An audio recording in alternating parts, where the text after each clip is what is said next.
So Guild Wars 2 grinding method in this game is horizontal progression. So what horizontal progression means is that your level is not dependent on your progression.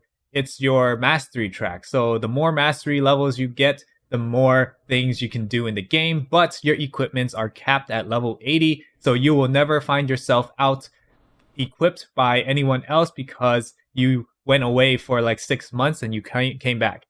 So in this game, you don't have to always gear grind, it's more of fashion grind.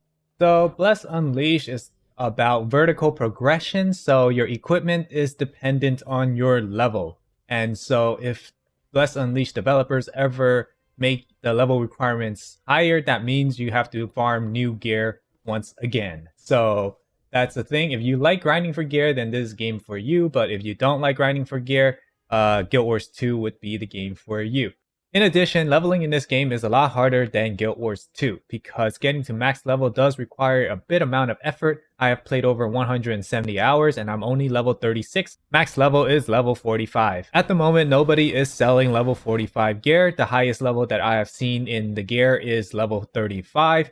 So even that costs a lot of gold. Let's just say it's equivalent to making an ascended armor in Guild Wars 2. So in Bless Unleashed, the combat system is a lot slower than Guild Wars 2, but I think it's more rewarding in terms of hitting your combos. So there are a lot of different types of combos that you can do in this game, and since it's slow paced, you have to time it correctly, otherwise you will feel the clunkiness that a lot of people talk about in this game. But that clunkiness comes from doing your combos. Obviously, when you miss a combo or miss a click using the combo, you should be punished for it. So that's why there is some clunkiness people have experienced, but that is just part of the game and that's how combos work. If you miss a combo, obviously you should be punished for it. So that's why you are going to be at a slight cooldown when you are attacking. So in Guild Wars 2, you have a fast-paced combat system and you have a lot more utilities to use compared to Bless Unleashed.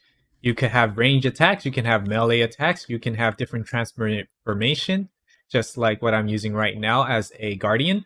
And then you have Condi builds, you have power builds, and there's just a lot more in this game than it is in Bless Unleashed. Guild Wars 2 is also alt friendly, so if you wanted to switch to a different class, a different profession, and build another character, you could do that very quickly. However, in Bless Unleashed, you have to re-level the alt, and it does take a long time to level up a character in Bless Unleashed. So if you're playing Bless Unleashed, you're most likely going to stick to one character for a very long time. As I said before, I have played Bless Unleashed for over 170 hours, and I'm not even max level yet for a single character. So in Guild Wars 2, we have repeatable heart quests, which you can find over here that has this little symbol, or you have regular heart quests that you go in Corteria to do, but most of the times, heart quests aren't really rewarding, so a lot of people are not doing heart quests as a main objective. And for Bless Unleashed, the questing system is more relevant than it is in Guild Wars 2. Guild Wars 2, remember, we have hearts, but in Bless Unleashed, we have all these different objectives, different quests that we do, and it is relevant to you because remember, this game is about leveling. And in order for you to level quickly is to do open world content. Open world content involves big bosses such as mini bosses, world bosses, and your quest lines. I would say that this system is a lot better than Guild Wars 2 because Guild Wars 2 don't really favor doing hearts, but in this game, it's just like having repeatable hearts, but they actually mean something to you in this game. In Guild Wars 2, we have a lot of different mounts and different abilities. So we have this first one over here is a raptor mount, which basically allows you to travel a little faster and you can leap far distance. And then we have Springer, which basically tells you that you can jump even higher. Here's how you do it. And then we have the Skimmer, which helps you travel faster in water terrain. So we are slower in land, but we are faster on water. And then we're going to have our next mount is the teleport mount, which have 3 teleports. This is not as useful as the Raptor compared to, but I mean, it depends on situation. So a lot of the mounts in Guild Wars 2 is based on situation. And then we have a Roller Beetle, which is very, very fast for traveling on terrain, land terrain. And basically you see how fast this thing can travel which helps with your map completion. And then we have our sky scale, which allows you to go up vertically, just like your Springer, but at the same time you can fly, but it is a lot slower. So you can travel to great heights with this mount, and then you can also have a little bit of mobility because of its little dash button. And then our last mount, we have the Griffin, which basically flies very fast if you use the dive button. So we have the Griffin, and it's gonna be very fast as you use the dive button. It's just like your roller beetle, but this is much more advantageous if you are diving from a high cliff. And then we have the mount system in this game. So this mount system, basically you have one mount with different endurance bars. So I think the maximum amount of mounts that I have seen is 4 bars, like this one over here. That means that you can sprint 4 times before your mount goes on cooldown, or your stamina bar goes on cooldown. You have to let it rest, and then you'll just be traveling at mount speed, just like this. So there are no other different types of mounts that can do different abilities like Guild Wars 2. So it is kind of dull in that sense. But you have a lot of different skins for the mount in this game as well. Some of them you earn by doing achievements. Can't say for the same for Guild Wars 2, because Guild Wars 2, all the mount skins are basically from the cash shop. But in this game, you can get a decent amount of good mounts just by doing the quest lines. And then we have fashion in Guild Wars 2, which is a lot better than Bless Unleashed, because you can easily access the different kinds of skins that you have already unlocked, and you can also transmog it with a little bit of cost, but doesn't really cost too much if you have played this game for a long time. And then you can also get legendary gear, which would allow you to transmog for free. Bless Unleashed does not have such a system. You can also dye your outfits as many times as you like without cost, and you can unlock different amount of dyes that you can use forever. You don't have to keep buying the same dyes, just like in Bless Unleashed, and then use it on your gear, and which costs a lot of gold. In Guild Wars 2, all you have to do is just click whatever dye you want, dye it. You don't like it, click another, dye it again at no cost to you. And then in Bless Unleashed, fashion, it is a nightmare in this game compared to Guild Wars 2. So in order for you to know your fashion, you have to buy whatever you want, and then you can view it through the outfitter. Otherwise, you would just waste your money if you don't like the helmet that you just bought. So let's just say if you bought an expensive chest piece, but you did not like the skin, then too bad, you just wasted your gold on that skin, because you cannot view it when you are buying it, which sucks. And then when you want to dye your gear, you have to gain a lot of dye mixtures, such as you either buy them from a dye mixer or you craft them yourself, and that requires a lot of gold. And once you craft those dyes, you still have to go to a dye outfitter in order for you to apply those dyes, and that costs even more money. So you cannot really go to your menu and then see whatever wardrobe you have, whatever gear you have, whatever crafting recipes you have. All these things you have to go to a vendor that is specialized in that thing, so that you can look whether you have a recipe or not. You are not told whether you have already unlocked that recipe in this game. So when you are going to a vendor and then you see a recipe, you might have forgotten you bought it, and then you buy it again, and then it just tells you, oh, you cannot unlock this because you already unlocked it.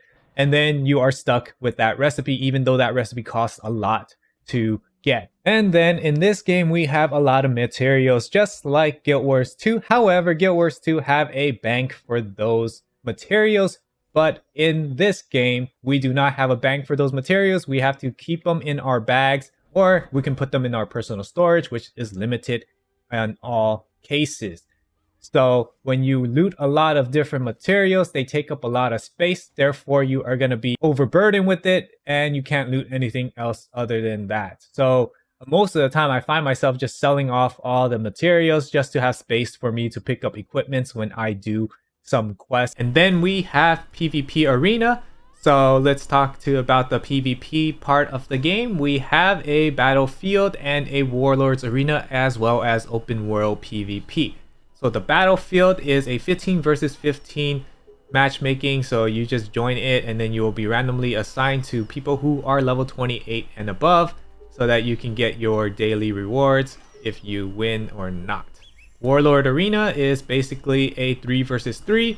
and you join it and you get your rewards and you get victory tokens as PvP currency. So there is open world PvP, and it comes from being at a different area other than the starting zone, because you need to be above level 30 before you can start PvP. So in Guild Wars 2, we have two types of PvP. It's world versus world and structured PvP. What you see here is world versus world. You have different borderlands that you can go to PvP a lot of people. This usually involves big blobs of more than uh, 2 people, I guess more than 10 people, and you'll be fighting each other to capture basically towers and keeps and also camps. And this would be the whole map that you're fighting with. So it's a very, very interactive map that you guys coordinate to see which objective that you want to go after. And then we have the structured PvP system, which is basically you have a tournament that allows you to get a rank, and then there are top 250 people will be displayed on this area over here, and then you also get titles for that kind of PvP system. Your gear in this game is normalized if you go into a structured PvP. However, it is not normalized in World vs. World. But of course, gear in this game is hardly a determinant for skill. However, I forgot to mention in Bless Unleashed, PvP in that game is not gear normalized. So basically, you will need to have good gear in order for you to win in their PvP system. Also, in this game, I forgot to mention that you can freely switch between your traits but at no cost. However, in Bless Unleashed, it will cost you a lot of gold and time for you to switch between traits. So now we're going to talk about the dungeon and matchmaking system in Bless Unleashed. So this right here you see is a matchmaking lobby. You're able to group up with 5 or 2 players depending on whichever dungeon you are doing. As you increase the level of the dungeon, your gear also increases, and each dungeon has a gear requirement, basically a gear score that you see over here. If you do not have the required gear score or the required level, you will not be able to join these matchmaking conditions. Now, a problem with this kind of system is that you are not able to search for classes that you need for a particular dungeon. So Guild Wars 2 have a much more robust dungeon system because they have a lot of different group content. You can have Fractal of the Mist, which is a 5-man content, and you have so many different types of fractals that you can do with your group, and they all require you to know the map of each fractals. They are about 10 to 15 minutes long compared to your typical Bless Unleashed dungeon, which is about 5 minutes long. And then we also have the Quarteria dungeon group content. We have like 8 of them over here, and then you just search it and you can group up with your guys. So unlike Bless Unleashed, you are able to ask for whatever profession you want in these types of dungeons. So if you want to do fractals, you can go with fractals. You ask for whatever fractals you want to do, and people will normally show up there. And then there are 10-man raids, which is a much harder content than your typical 5-man content. These things do require you to know the boss's mechanics. They're just boss fights. So just like in Bless Unleashed, you fight in their dungeon. This is similar to raids. In here, you fight a boss with different mechanics and you avoid those mechanics and then you just finish it. Strikes are a learning step to raids, which is another 10-man content that basically preps you for the harder difficulty raids that are out there. Of course, they are installing CMs, which is basically a harder version of the strike mission to test your skills. So overall, if you were to choose between Bless Unleashed and Guild Wars 2, obviously the clear winner is Guild Wars 2 for longevity. However, if you're a veteran player and you are tired of Guild Wars 2, a good refresher would be Bless Unleashed. So if you want to basically have some time to yourself and you got tired of Guild Wars 2, try out Bless Unleashed. It is a good game. However, if you are starting out and picking an MMORPG, I would suggest you start with Guild Wars 2, because Guild Wars 2 is a more fleshed out, robust game that has been out for many years, and there are many contents for you to do in this game. And End of Dragons is about to launch in a couple of months, so you will have even more content. And also, there are more players in this game as well. As you see, I'm just standing here and you already see a lot of nameplates on my screen. As you can see, I have played this amount of hours in Guild Wars 2. Okay guys, I think that's all I have for today, and if you enjoyed this video, please like it because it did take me a long time to make, so thank you for watching and goodbye!